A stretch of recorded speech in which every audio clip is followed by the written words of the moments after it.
3 மாத காலம் எனக்கு வெளியே சென்று படிப்பதற்கு ஒரு வாய்ப்பு, ஒரு அரிய வாய்ப்பு, நல்ல ஒரு வாய்ப்பு.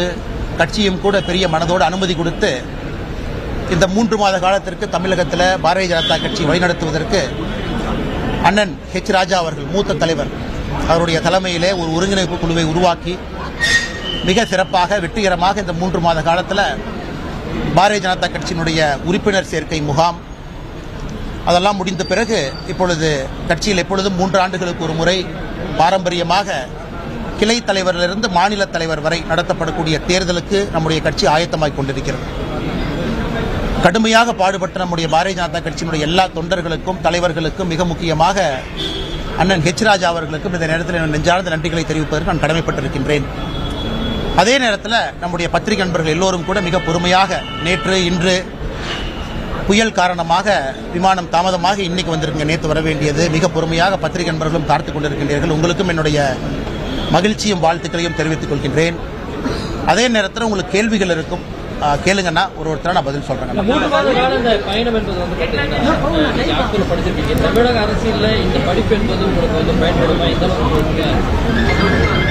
அண்ணா, குறிப்பாக இந்த படிப்பு ஷெவ்னிங் குருக்குல் ஃபெலோஷிப் அப்படிங்கிற ஒரு படிப்புங்கன்னா ஆக்ஸ்போர்ட் பல்கலைக்கழகத்தினுடைய பாலிடிக்ஸ் அண்ட் இன்டர்நேஷனல் ரிலேஷன்ஸ் அந்த டிபார்ட்மெண்ட் நடத்தக்கூடிய இந்த ஃபெலோஷிப் ஒரு நல்ல மனிதனாக, குறிப்பாக உலகம் முழுவதும் எப்படி அரசியல் சூழல் மாறிக்கொண்டிருக்கிறது, அதில் இந்தியாவிற்கு தாக்கம் எப்படி இருக்கும், அதுவும் ஆக்ஸ்போர்ட் பல்கலைக்கழகம் உங்களுக்கு தெரியுங்கன்னா உலகத்தில் மிக பழமையான பல்கலைக்கழகம். நம்முடைய நலந்தா ஹரப்பா இன்னைக்கு இல்லை. ஒரு எக்ஸிஸ்டிங் யூனிவர்சிட்டி பார்த்தீங்கன்னா ஆக்ஸ்போர்ட் இஸ் 1000 years old, 1000 ஆண்டுகள் பழமை வாய்ந்தது. அங்கே போய் படிக்கும்பொழுது ஒரு பெரிய ஒரு உலகத்தை பார்ப்பதற்கு ஒரு வாய்ப்பு.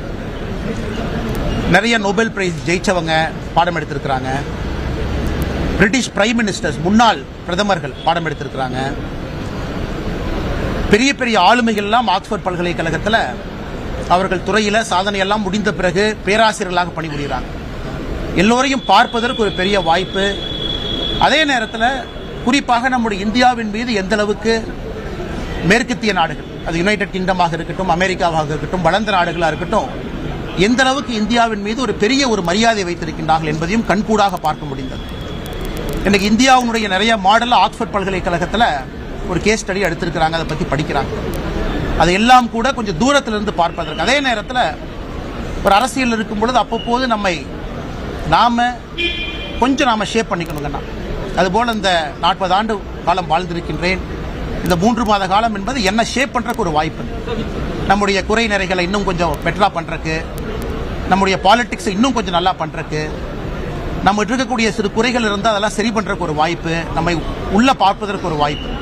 அதனால் இந்த 3 மாத காலம் எனக்கு கிடைத்த ஒரு பெரிய பாக்கியமாக கருதுறங்கன்னா, கட்சி அனுமதி கொடுத்துருக்காங்க. நார்மலாக கட்சியில் கொடுக்க மாட்டாங்க.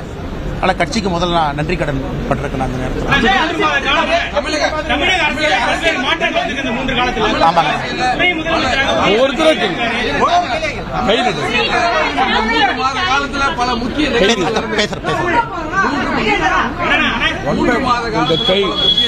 தமிழக அரசியல் நடந்திருக்கு. குறிப்பா துணை முதலமைச்சரா உதயநிதி ஸ்டாலின் பொறுப்பேற்றிருக்கார். விஜய் புதிய அரசியல் கட்சியை தொடங்கியிருக்கார்.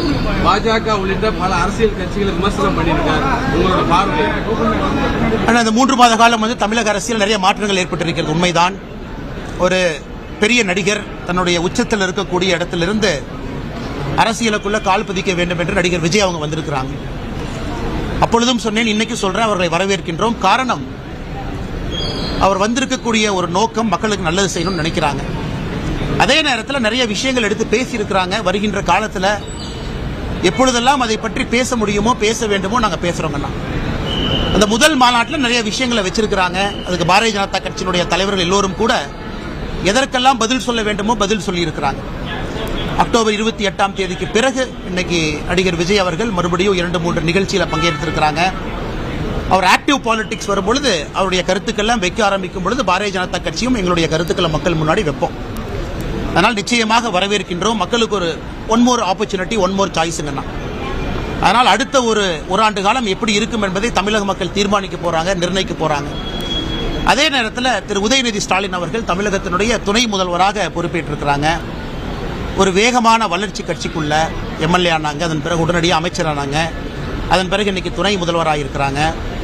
அதையும் பொறுத்திருந்து பார்க்கணும். ஏன்னா பாரதிய ஜனதா கட்சி தொடர்ந்து வைக்கக்கூடிய குற்றச்சாட்டு, திராவிட கட்சிகள் குறிப்பாக இதில் திராவிட முன்னேற்ற கழகம் எப்பொழுதும் ஒரு குடும்பத்தை சார்ந்திருக்கு, வெளியிருந்து வரக்கூடிய டேலண்ட் அங்கே குறைஞ்சிருச்சு, டேலண்ட் பூல் குறைய குறைய ஒரு குடும்பத்தை சார்ந்து அந்த கட்சி தன்னை நடத்தி கொண்டிருக்கிறது தொடர்ந்து வைக்கக்கூடிய குற்றச்சாட்டு இன்னைக்கு அவங்க உண்மைன்னு சொல்லியிருக்கிறாங்க.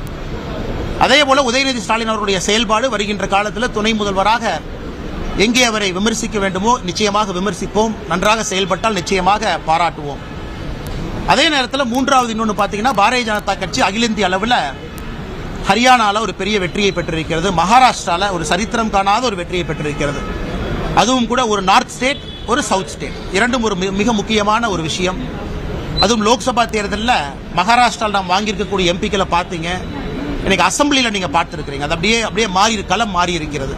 ஹரியானாவில் நாம் வாங்கியிருக்கக்கூடிய எம்பியை பார்த்தீங்க, இன்னைக்கு லோக்சபா பார்த்தீங்க, இன்னைக்கு அசம்பிளி பார்க்குறீங்க. இதெல்லாம் கூட இந்திய அளவில் பாரதிய ஜனதா கட்சி இன்னும் வலிமையாக எல்லா மாநிலத்திலும் கூட முதன்மை கட்சியாக இருக்கிறது என்பதை மறுபடியும் ஊர்ஜிதம் செய்திருக்கின்றோம்.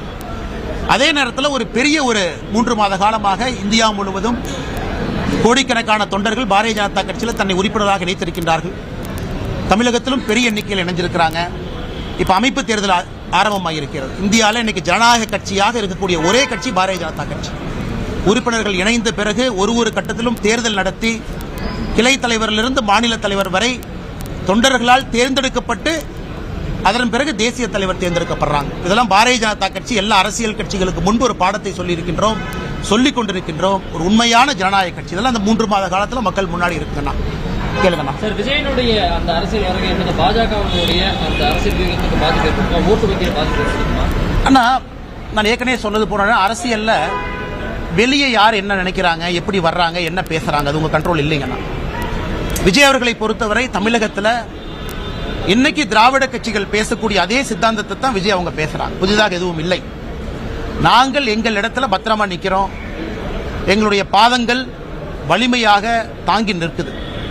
ஆனால் விஜய் அவர்களுடைய பேச்சு, அவருடைய கொள்கை கிட்டத்தட்ட திராவிட கட்சிகளுடைய கொள்கையோடு தான் ஒத்து போறாங்க. அவர் பேசுகின்ற பேச்சு எல்லாம். அதனால் இது யாருக்கு பாதிப்பு ஏற்படும் என்பதை பொதுமக்கள் எல்லோரும் கூட கணிச்சிட்டாங்க.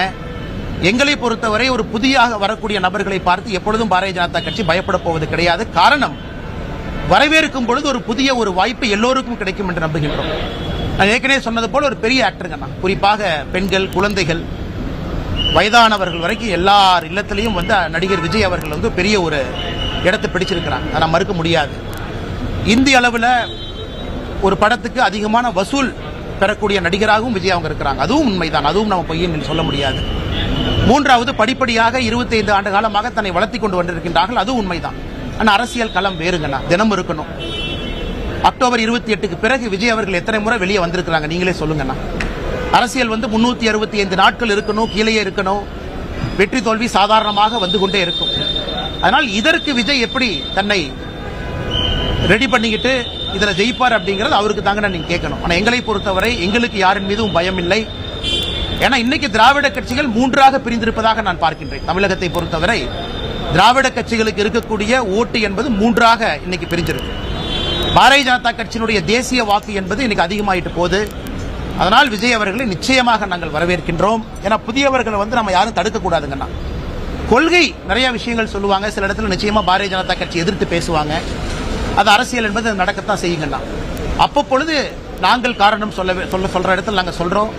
விஜய் அவர்களை கேள்வி கேட்கின்ற இடத்தில் நாங்கள் கேள்விகள் கேட்கிறோம். அமைச்சர் செந்தில் பாலாஜி கோவைக்கு திரும்ப அமைச்சராக பொறுப்பமைக்கப்படலாம், சிறந்த செயல்பாடுகள் இருக்காங்க. நீங்க அவரோட பங்களிப்பு எப்படி பார்க்குறீங்க? அரசியல் குற்றச்சாட்டு. ஏன்னா இது ஒரு இந்திய அரசியல். இன்னைக்கு 2 கட்சிகள் தான் ஒரு வித்தியாசமான பாதையில் பயணிக்கிறாங்க. ஒன்று ஆம் ஆத்மி கட்சி, இன்னொன்று திராவிட முன்னேற்ற கழகம்.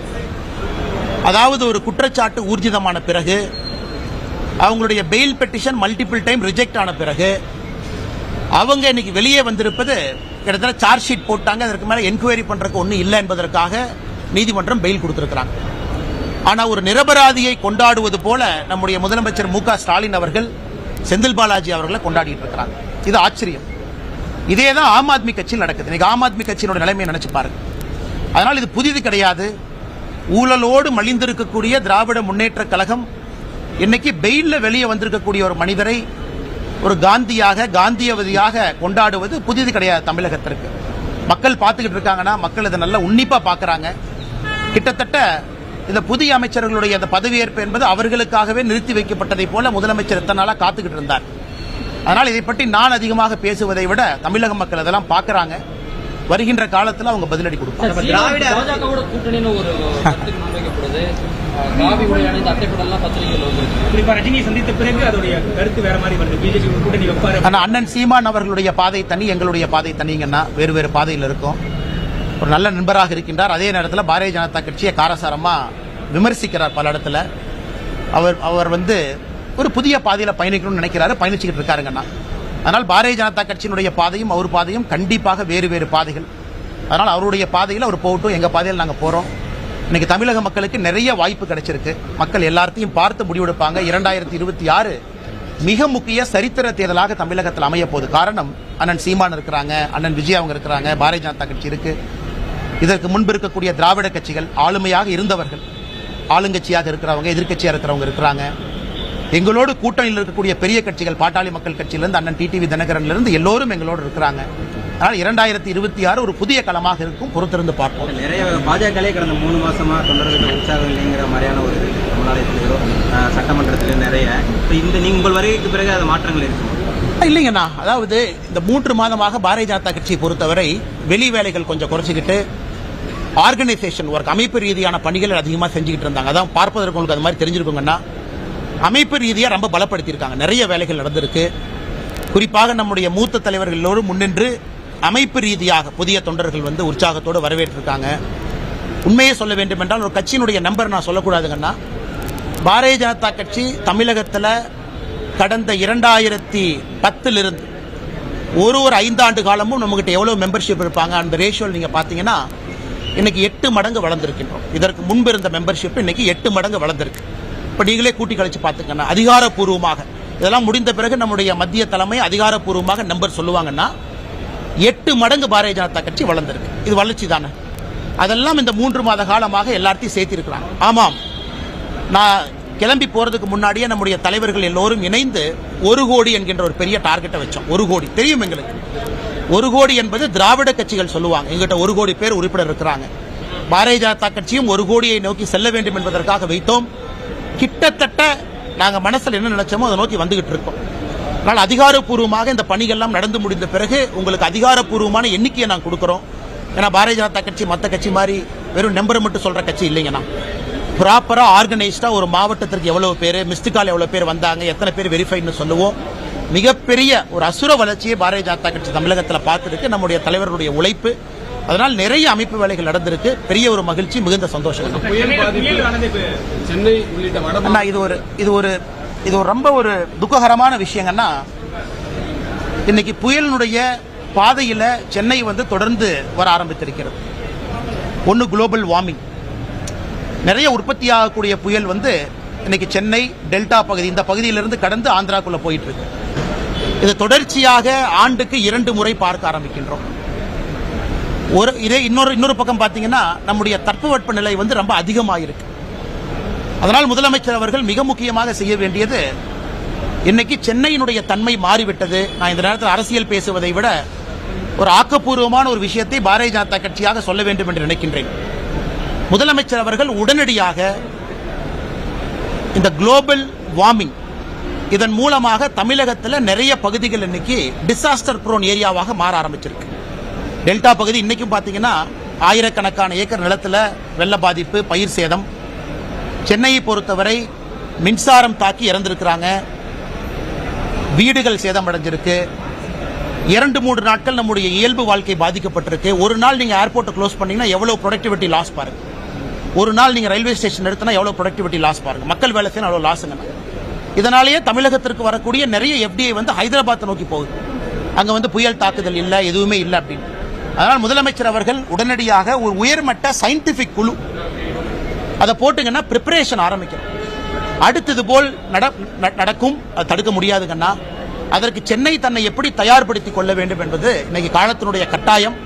இதை முதலமைச்சர் செய்யணும். அதனாலதான் கடந்த முறை புயல் வந்த பொழுது நம்முடைய பிரதமர் அவர்கள் 550 கோடி ரூபாய் பேசின் ரிசர்வ் மேனேஜ்மெண்ட்டுக்கு ஒதுக்கினாங்க.